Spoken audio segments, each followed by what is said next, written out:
show like yours to arrive on Canadian, sitcom shows? Like, we haven't had a lot of diversity in Canadian. Right. Why is it taking so long? What do you think is? Well, the entertainment industry is a huge business. It's it's a multi-billion-dollar business, and in order for studio executives to be able to take certain risks, those things take time, and sometimes it takes longer than the general public would want. But the fact that the show is out now, and the fact that the audience is absolutely responding to it, and we can have a fan day where for 2 hours straight, we have fans coming and saying hi and telling us how much they connect with the show.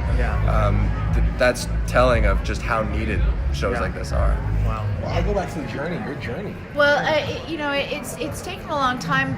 We're now at a point where the critical mass in terms of audience and talent is undeniable. I personally think it should have happened a long time ago. But, there were some bumps along the way, just even in the States when Margaret Cho launched her career, All-American Girl, and the industry just was not prepared to forgive certain mistakes and then try again. Like when it wasn't an absolute fantastic success right off the bat, it was like, okay, we won't touch that for 20 years.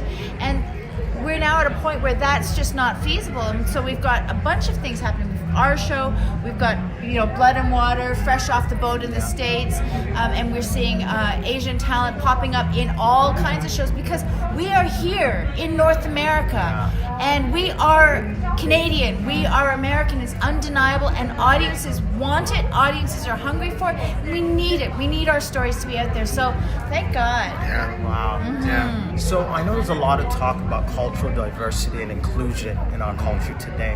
How important is the show in helping that conversation move forward? Well, I think the show.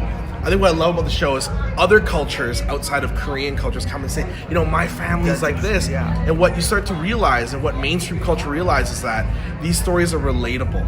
Right? And so when you create relatable stories that connect with all groups of population, all groups of culture, you're just like, oh, we're not really that different. And so it just makes it easier because now we're cool having these discussions and telling these stories. It's important too to have a show where it's not like one Asian character or one diverse character or whatever have you. This is a whole family, and being a whole family full of different characters, you have Asian people who are one way and you have Asian people who are another way. The three-dimensionality of these characters is important too, and not to be like a token in somebody else's story, right? Like we are the main characters of our own story. That's incredible. It's the immigrant family experience is shared by so many people in Canada. Across colors, across languages, across generations, and that's really what I think it's one of the core Canadian experiences, and our show taps into that for sure. That's incredible. So moving forward in seasons 3, what can we expect in regards to, especially the relationship with the son and the father? It seems like it's gone from no communication to now you're more relatable, and it's been a really important conversation. So I mean, it's really exciting because I feel like now Jeong and Appa can really get into the meat of their relationship. Because in seasons 1 and 2, you're right, like you saw kind of this awkward, like, are we talking, are we not talking, and that's great and all. That was great for what it was. But I think now we can get to the point where Jeong and Appa really navigate what that relationship is and what it's going to be moving forward, and they get to actually figure out who each other are and how they've grown over the past few years without each other and how they're going to grow together now. Incredible. But the truth of the matter is we're actors and we don't know what the writers have done. This is we have they don't tell us. It's It's true. a surprise. We sort of wish, we wish we had more scenes together. We wish, we want, we would wouldn't love it be great if, but we don't know until the scripts, then we haven't seen any scripts yet. Last We've heard question. rumors. Heard rumors. You know what? That's good. Last question. How has this show impacted the Asian community at large? How has it been received? What has been for you guys, even on a personal level as actors, as Asian actors? How has that impacted you guys? It's made me reflect more on my culture. Wow. And I realized that I'm a champion of my community now. And so I did a Google search the other day of Vietnamese actors in Canada. One name came up, and that was mine. Andrew. That was it. And so for me, like, I get what I'm so. My heart is so joyful is when parents and children come up and say, we now watch one of us on TV.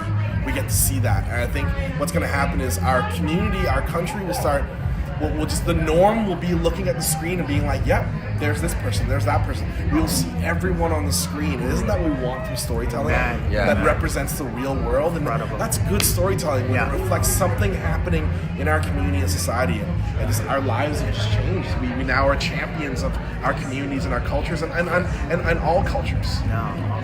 It's so crazy to have these cultural champions like Kim's Convenience. And I was on a panel just a couple of weeks ago. I was talking about Black Panther and how just Hollywood is going to shift because of Black Panther. And when you look back on this moment 5 years from now, you're going to look at the time that Marvel came out with a tentpole movie with all diverse leads, and it just crushed at the box office. Like, this is the stuff that people in the entertainment industry listen to. They look at the profits and they say, okay, we go where it's profitable. And right now, diversity, and hopefully forever afterwards, diversity is profitable.